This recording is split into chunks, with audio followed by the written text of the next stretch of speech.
wonderful learning individuals. It is a pleasure. I thank you so much for pressing the play button. How are you all doing today? I am Johnny, your host with HomeCountry Mathematics. It is so great to have you. Please feel free to stay and to also grow. Let us learn some maths, shall we?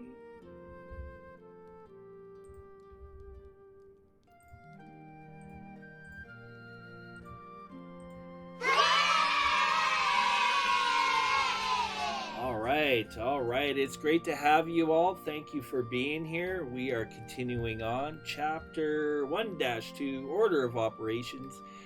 We are obviously working on evaluating expressions, algebraic expressions, if you will.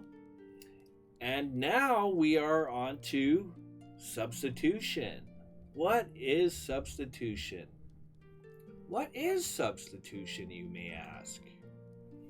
Well, in mathematics, substitution is the process of replacing a variable in an expression of or equation with a value or another expression that is equal to it.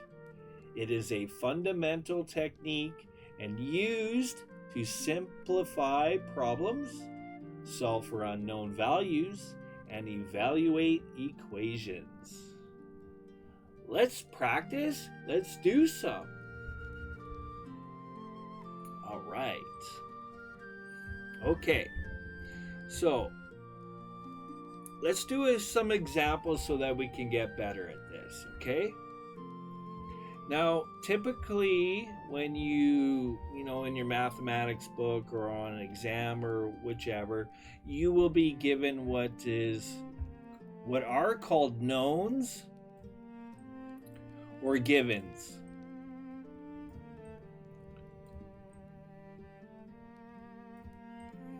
Bear with me.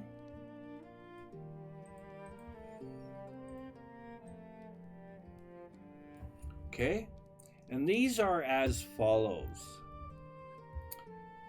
A.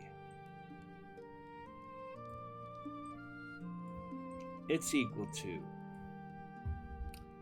4. Separating with a comma, B is equal to 6.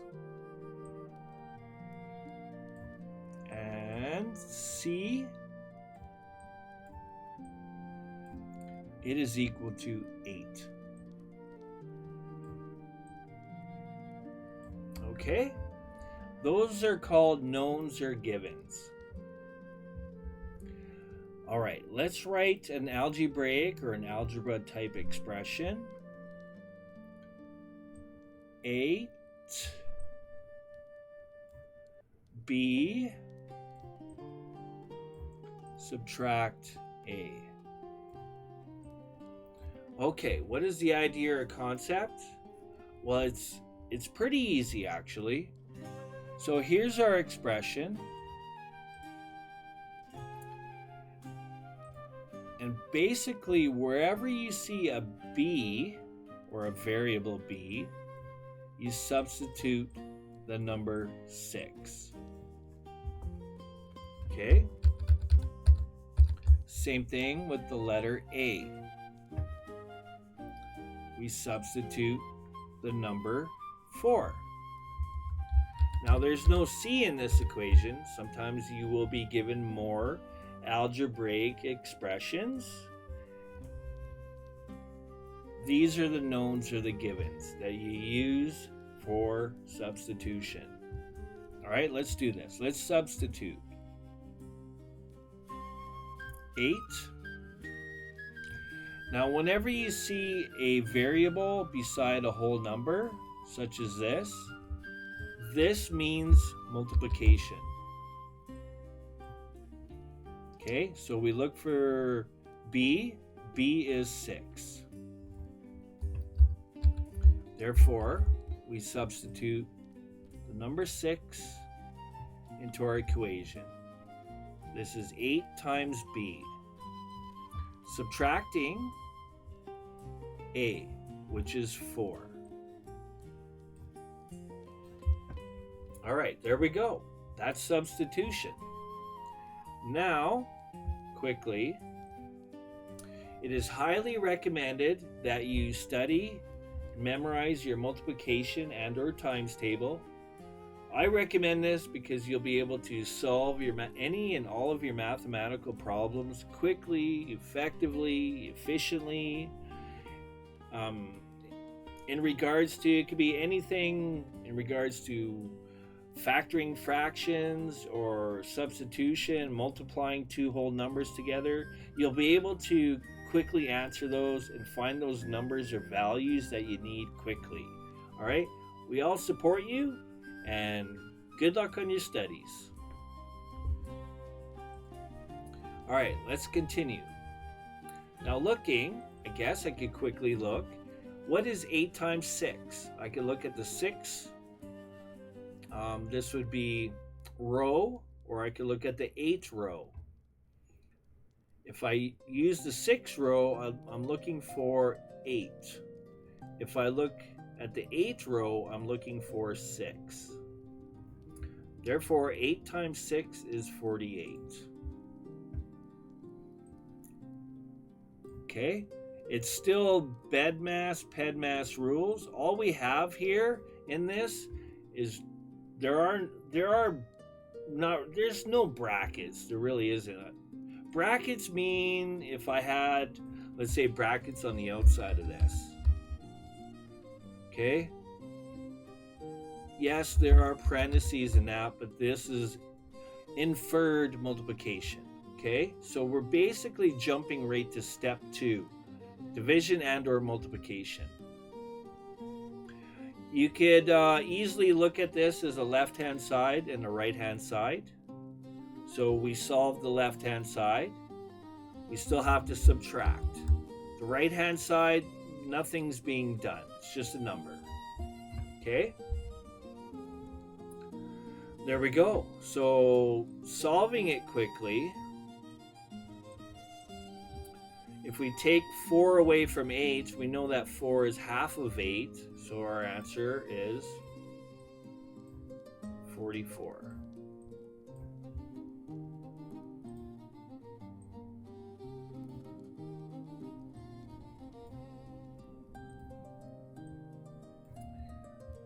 Whoopsie doodles. Let's do this because it's fun.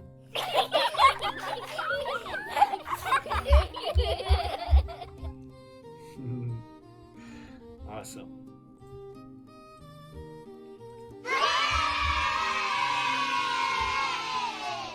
All right. Excellent. Let's do another. That was pretty easy, wasn't it? It's really that simple. It honestly is. Okay. Here's another. 2. This means 2 times a plus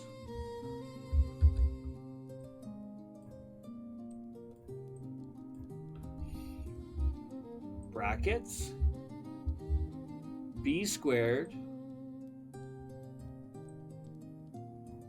divided by 3. Okay. All right, so I could rewrite this. Now, again, this is why I like to teach the left-hand side, right-hand side, or neighborhood concept, is we could separate this problem in our mind. We could say, okay, this is our left-hand side. That's independent, and it's by itself, okay? It does not have any effect on the answer until we get to the very last step, which is addition, subtraction. Therefore, this is our right-hand side. So we could really do our substitution. We could do our left-hand side independently of the right-hand side. All right, so let's rewrite this. I'm going to rewrite this like this. 2a, because I like to simplify things and create clarity. As you can see, everything is inside brackets here. I like that. Brackets are great because now they're being explicit to what they want you to do. This would be step 1, our brackets part. Okay? Anytime you see brackets, that means brackets, right? Or parentheses. This is a division. I always like to turn my division into fractions. Again, this is my right-hand side. It's independent of my left-hand side. So I could go like this because I like to use brackets. And I could go squared. I've done nothing different other than adding parentheses. Divided by 3. This is written exactly the same thing as that. Don't mess it up, and as long as you substitute the right values, you should have the correct numbers.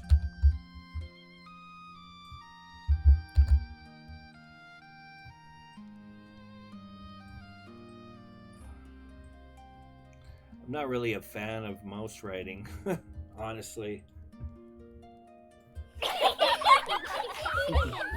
Okay. Now that I've rewritten it, I could now substitute.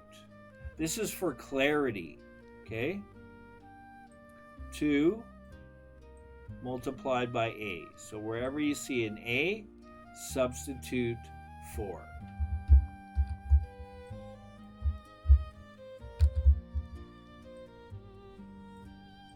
Just remember, this is our left-hand side. Okay, now let's substitute for our right-hand side.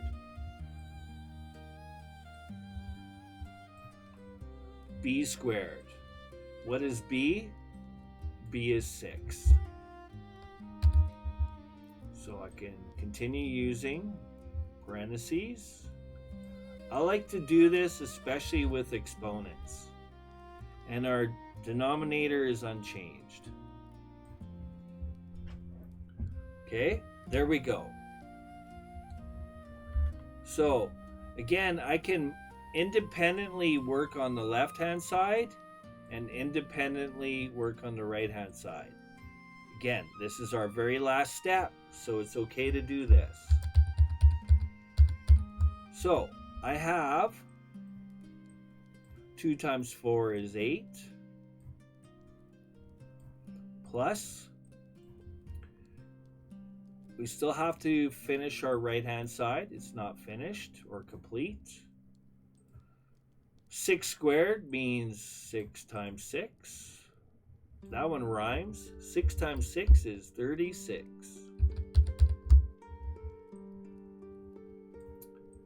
And that number is divided by 3.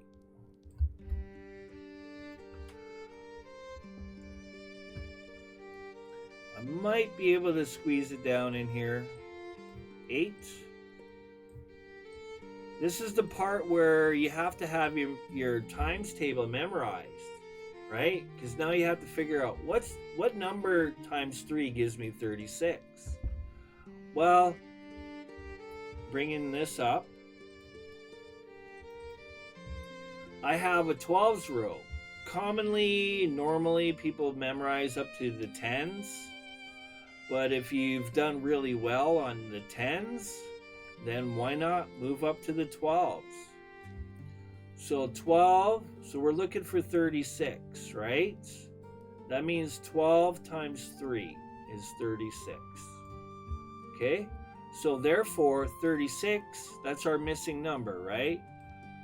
12 times 3 equals 36. Again, like I said before, it takes 2 numbers to give you a third number. There's always 3 numbers, 1, 2, and 3. What's the missing number? Well, the missing number is 12.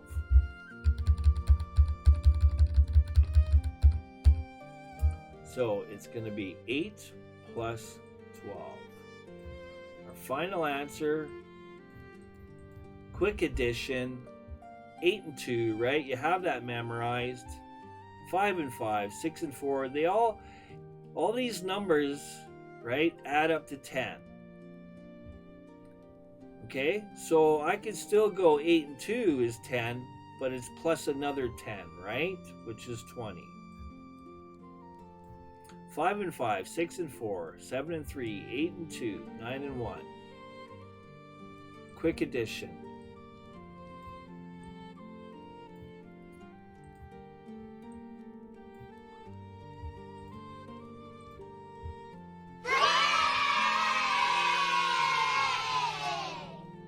How are we doing for time? Not too bad. Do we do another? Actually, okay, so let me just quickly. That was okay. Yes. Okay. Perfect. Perfect. Let me clean this up. I gotta make sure I don't delete my notes. I'm gonna leave you guys and gals with one more problem.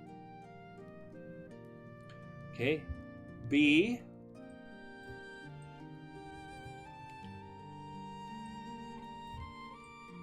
actually, you know what? I'm gonna work it out for you. If you want, if you would like to practice, I'll give you the problem right now. And before you continue on with the video, I recommend that you pause it and give this one a try. Okay, B, parenthesis brackets, 9 subtract C, all divided by A squared. You can pause right now and I'll continue the problem for you. It's great to have you.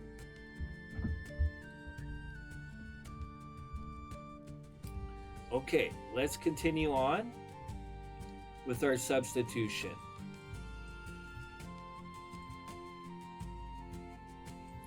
B is 6. Alright, so I'm going to put 6. Continuing with the problem, we have 9, subtract. What is C? C is 8.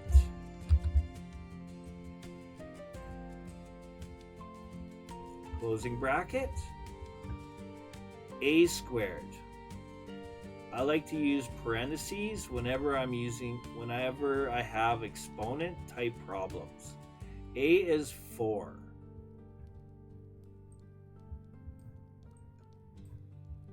And that is squared. I highly recommend, if you're doing an exam and such, do your substitution and then just quickly have a look to make sure you substituted the right numbers or values. Okay, just a quick look. It does not hurt. All right, let's continue. I'm going to actually continue it right here, just so I have that little extra room. 6, no change with 6. BODMAS rules, right? Brackets. So anything inside brackets, just get done. 9 is a positive number. Just like I was showing to you earlier, the integer grid, we're at 9. We have a minus 8, or subtract 8, right? Going back to here, we're at 9. It would take negative 9 jumps to get us to 0, right?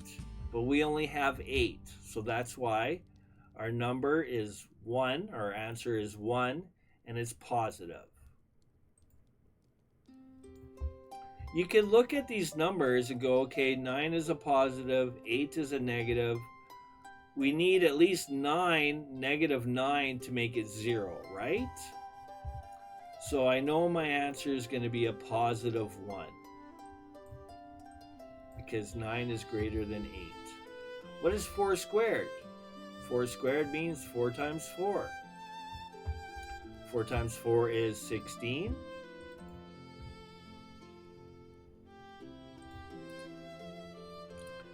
There we go.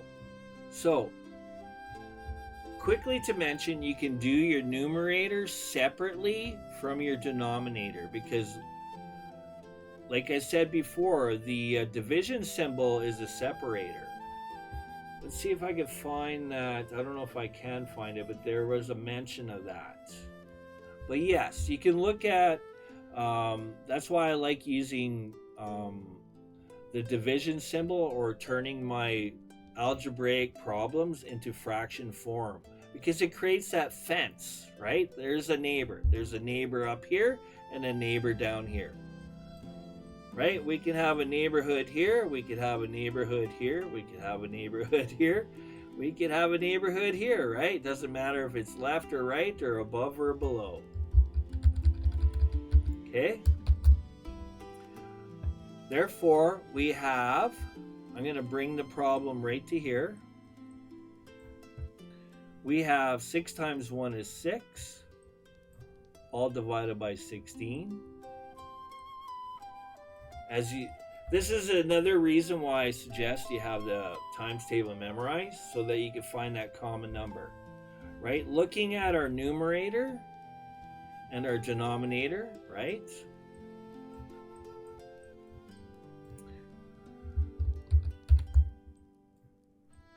You can clearly see that they're both even numbers, right? They're both even numbers. So I'm trying to find the greatest common factor, or the largest number I can find or think in my head, which will divide evenly between the 6 and the 16. I'm going to begin with 2. Let's try 2, because if I go 4, well, if I try 3, I know 3 divides into 6, but 3 doesn't divide into 16, right? Again, why you need to know your times table, right? So I'm going to go with 2. The idea or concept of factoring is really easy, guys and gals. Just think of it like this. You're finding a common number.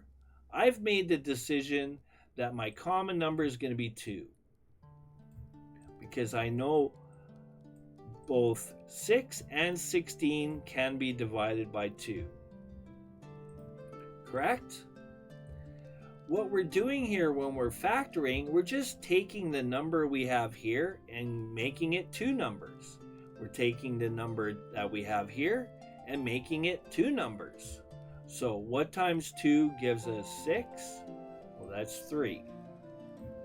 What times 2 gives us 16? Well, that's 8. The reason for factoring is, here's showing the work. We know that 2 divided by 2 equals 1. Any number multiplied by 1 is going to be the same answer. This is why we can get away with doing this and quickly just doing canceling. What's left? 3 over 8, which is 0.375 in decimal form. Okay, here's the answer. Hopefully I didn't make any mistakes on the way, and if you got that answer, great job.